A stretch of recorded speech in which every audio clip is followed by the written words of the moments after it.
ಕರ್ನಾಟಕ ಕಂಡಂತ ಧೀಮಂತ ರಾಜಕಾರಣಿ ಹಾಗೂ ದಕ್ಷಿಣ ಭಾರತದಲ್ಲಿ ಮೊದಲ ಬಾರಿಗೆ ಕಮಲ ಅರಳಿಸಿದಂತಹ ಹುಟ್ಟು ಹೋರಾಟಗಾರ BS ಯಡಿಯೂರಪ್ಪರವರು ರಾಜಕೀಯ ರಂಗಕ್ಕೆ ಕಾಲಿಟ್ಟು ಸುಮಾರು 50 ವರ್ಷಗಳು ಸಂದಿವೆ. ಬಾಲ್ಯದಿಂದಲೂ ಹೋರಾಟ ಮನೋಭಾವದಿಂದ ಬೆಳೆದ ಯಡಿಯೂರಪ್ಪರವರು ರಾಜಕೀಯಕ್ಕೆ ಕಾಲಿಡುತ್ತಿದ್ದಂತೆ ದಕ್ಷಿಣ ಭಾರತದಲ್ಲಿ ಕಮಲವನ್ನು ಅರಳಿಸುವ ಪಣ ತೊಟ್ಟರು. ಕೇವಲ ಒಂದು ಸೈಕಲ್ ಏರಿ ರಾಜ್ಯಾದ್ಯಂತ ಓಡಾಡಿ ಭಾರತೀಯ ಜನತಾ ಪಕ್ಷವನ್ನು ಸಂಘಟನೆಗೊಳಿಸಿದ ಕೀರ್ತಿ ಯಡಿಯೂರಪ್ಪರವರಿಗೆ ಸಲ್ಲುತ್ತದೆ.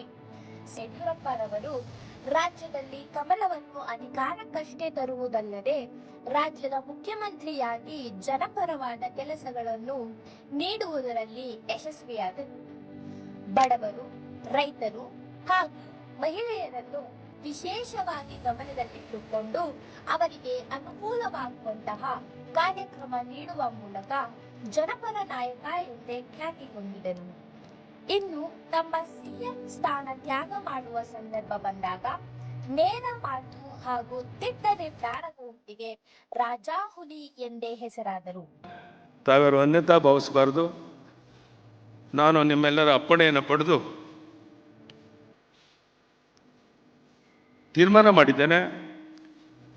ಎಲ್ಲರೂ ಊಟ ಮಾಡಿದ ನಂತರ ರಾಜಭವನಕ್ಕೆ ಹೋಗಿ ಮುಖ್ಯಮಂತ್ರಿ ಸ್ಥಾನಕ್ಕೆ ರಾಜೀನಾಮೆ ಕೊಡಬೇಕು ಅಂತ ತೀರ್ಮಾನ ಮಾಡಿದ್ದೇನೆ.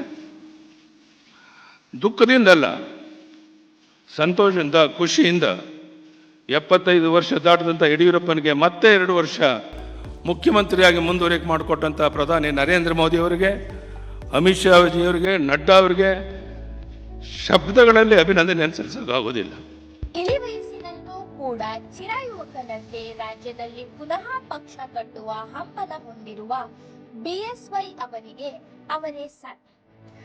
ಇಂತಹ ದಣಿವರಿಯದ ನಾಯಕನ 50 ವರ್ಷಗಳ ರಾಜಕೀಯ ಜೀವನವನ್ನು ಸಂಭ್ರಮಿಸಿ ಶುಭ ಹಾರೈಸಲು ರಾಜ್ಯ ಬಿಜೆಪಿ ನಿರ್ಧರಿಸಿ ಚಿತ್ರದುರ್ಗದಲ್ಲಿ ಅಭಿಮಾನೋತ್ಸವ ಕಾರ್ಯಕ್ರಮವನ್ನು ಆಯೋಜಿಸಿದೆ. ಕಾರ್ಯಕ್ರಮದಲ್ಲಿ ಲಕ್ಷಾಂತರ ಅಭಿಮಾನಿಗಳು ಹಾಗೂ ನಾಯಕರು ಭಾಗವಹಿಸಿ BSY ಅವರಿಗೆ ಶುಭ ಹಾರೈಸಿದ್ದಾರೆ.